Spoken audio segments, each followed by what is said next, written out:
এখন খাবার দিয়ে দিব। বিসমিল্লাহির রহমানির রহিম।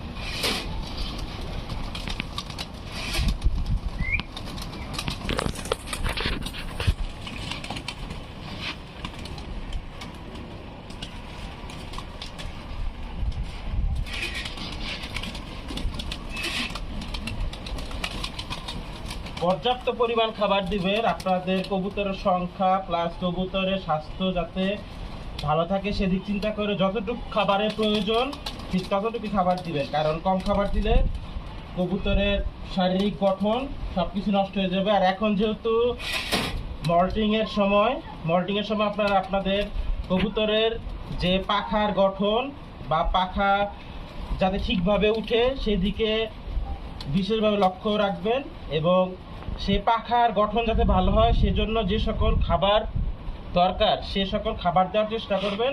তাহলে কবুতরের সব কিছুই ভালো থাকবে, কবুতর উড়বেও ভালো, কবুতর সব কিছুই হবে। যেহেতু আশেপাশে পরিবেশ অনেক গরম, তাপমাত্রা অনেক বেশি, এই গরমে আপনারা সবসময় চেষ্টা করবেন কবুতর, মুরগি ইত্যাদি সবগুলোকে একবেলা বা পারলে 2 বেলা একটা স্যালাইন পানি দিতে, যাতে কখনো পানির শূন্যতা বা পানির ঘাটতি না হয়।